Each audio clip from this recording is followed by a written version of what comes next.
I mean, LeBron James at 33, he wasn't like part of that game and then hit the game winner because he's their star still.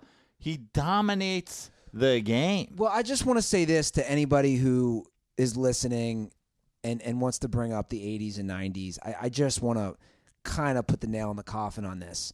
For everyone who says, oh, LeBron, if he had to deal with the bad boy, it's always the bad boys Pistons, which I love. Right. If he had to deal with the bad boys Pistons, which he wouldn't ever have to deal with because Bill Laimbeer would get laughed out of an NBA tryout right now. They'd be like, you don't belong here. I don't know what you're doing here or how you got past security in the first place.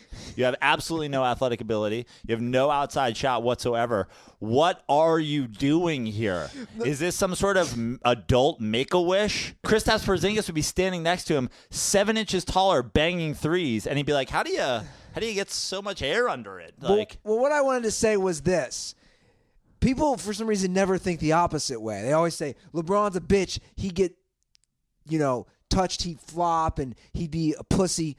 Well, he wouldn't because we've never had a physical specimen like LeBron. So if you took LeBron's body and you put him in the 1988 season, he'd be doing the same things back to guys twice that are 2 times smaller than him. Right. So the argument is that argument just doesn't make sense. Also, it's like these people that argued like, oh, he never would have lasted. It's like, I don't know, Mark Price seemed to last. Steve Kerr lasted. Yeah. Reggie Miller lasted. Like, is Steve Kerr some sort of like sick like war hero where he was just like this 6-foot white dude with absolutely no muscle on his body, but he managed to survive just through perseverance? Like John Paxson, like you don't know what that meant. He was in Vietnam before he was in the NBA, taking the beatings from the bad boys Pistons. It's like it's a different fucking time, and the game is let me put it this refed differently. Let me put it this way. There's also no illegal defense. There's a million different fucking things. It's like saying, this is what I don't get. And by the way, this to me is across all sports,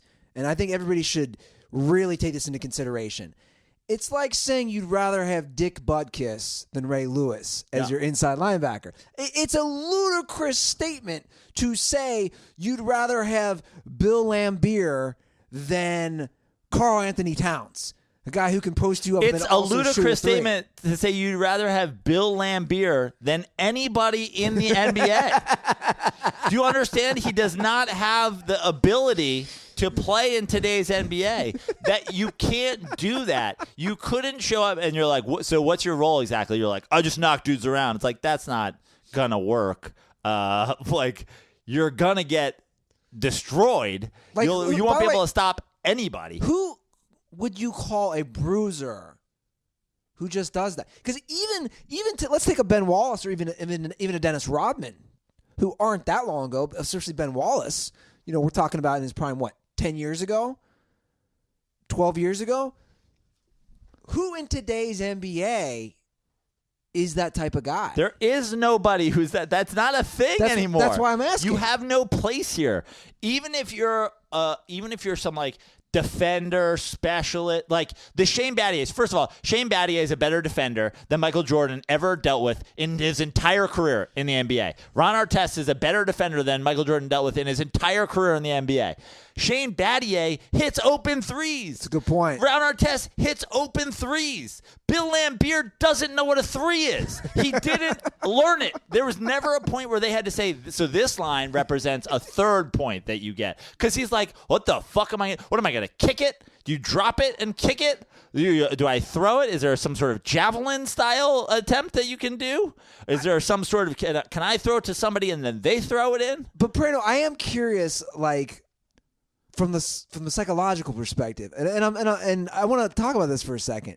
Why do we think it's kind of? I know you don't watch South Park anymore, but I really love the Remember Berries. Oh, I remember. Wait, what? Which was knocking the nostalgia of movies, and TV shows.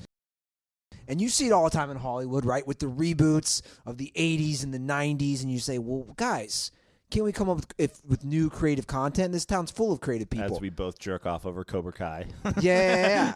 But even Cobra Kai, which, by the way, phenomenal show. Yeah. Go watch. Brett Ernst has some great liners. Yeah. I'm 6 episodes deep. Anyway, why do we have this with just the NBA? It's not just the NBA. It has nothing to do with the NBA. Then what is it? It's Michael Jeffrey Jordan. He is, through being a fantastic basketball player, formerly the greatest basketball player of all time, and a gigantic marketing scheme, was a I wouldn't call it a scheme. I would call it brilliant marketing. Okay, fine, but it was all those things at once. It was perfect timing.